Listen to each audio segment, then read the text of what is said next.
Hi, my name is Jennifer Mell. I am the MLL interventionist at Clay Middle School in Carmel. I work with 6th, 7th, and 8th graders who are level 1 and 2, and I'm also 2OR for all the students in our school. So starting off, the quote that I found significant in assessment literacy was, it was only when test scores began being used to make high-stakes decisions about students and schools that I belatedly recognized the significance of testing's impact on teachers' day-to-day instructions. And I thought this resonated with me because the truth is most teachers are just teaching to a test in reality in education today. Prior to this year, I was a language arts teacher for 6th grade for 7.5 years. So just getting out of that classroom setting, I totally feel this. I feel like we teach what we have to do so that students will perform at a certain level, especially on those state mandated tests, such as iLearn, NWA. We take both of those, and especially being like an ELA teacher. I felt that pressure. I often felt like there was no room for exploration or creativity because you had to hit certain standards, certain times, and there had to be assessments given at certain times. So I just feel like I definitely feel that there are high stakes decisions made about these tests. The quote that I found significant in language assessment was tests need not be degrading or threatening to our students. Working very closely with our MLL students this year has been very eye-opening with the scope of assessments that they're taking in their core classes. A lot of my students fear their math tests, and I have seen firsthand why. Often their assessments are not modified or scaffolded, which results in poor grades, and then fear of testing. Test anxiety is a real thing that a lot of students experience, and it can be crippling for students, and so they can't show what they know.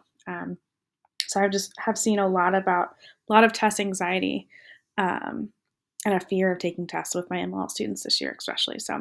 And I said these quotes connect in the sense that I wonder if there wasn't so much pressure to give so many assessments and to reach a certain amount of scores that teachers could focus on their instruction, create more meaningful experiences for students, and then maybe the connotation that comes with tests and assessments could change for the better.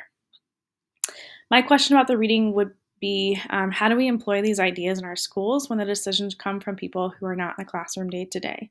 When I was teaching ELA, we just did a curriculum map, and a lot of the decisions were made by people in our admin office who are not in the classroom day to day. And sometimes they don't quite remember what it was like to be in the classroom. And it can be kind of difficult to then put those assessments into the classroom when you're actually working with students. An example of an informal assessment in my classroom would be when we're working on a writing and I walk around and give verbal feedback to students. This might be just like a great job, you're doing well, or a simple suggestion of changing the tense of a word or adding punctuation. An example of formal assessment in my classroom would be the vocabulary quizzes they receive after each unit. The students have spent a few weeks working on the vocabulary words and then take a quiz to assess their practice and their understanding. An example of a formative assessment in my classroom would be when we are practicing speaking in class and I provide feedback with tenses, vocabulary usage. It's immediate feedback and will help them go forward in their conversation. And I don't give grades in the class that I teach. It's an elective course where I'm teaching direct English instruction, and so we did not put grades to it. So don't really have summative assessments. The only summative I really give is the WIDA screener if I feel like students have outgrown my class. So there is a certain level, according to WIDA, that we say that students can get out of my elective. So I can rescreen kids just to kind of gauge to see how much they've grown or where they're at to get out of the elective. So that's about as close as a summative that I get.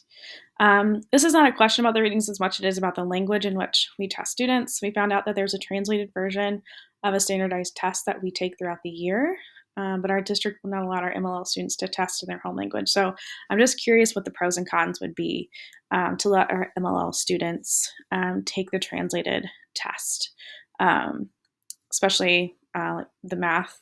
We're trying to assess math, yet we are assessing the language. So just trying to figure out, what might the pros be, what the cons be. Do any of your students, are they able to take any of their standardized tests in their own language? And then my goal for assessments this semester is just to be more intentional about informal feedback I give to students. Sometimes I kind of overlook mistakes for the sake of time, or maybe because the error was so small, I felt like they would self correct over time. So I need to make sure that I am just taking those 30 seconds to make eye contact with the student. This is the correct verb tense, or this is the right way that we would write this, or the right spelling, or we need to add punctuation here. Making it just those really small teaching moments that sometimes I kind of overlook just because I need to move on, or I feel like they've done it in other senses and they didn't hear. So I need to make sure that I'm being a little bit more intentional with that feedback. So that is all I have. Thank you.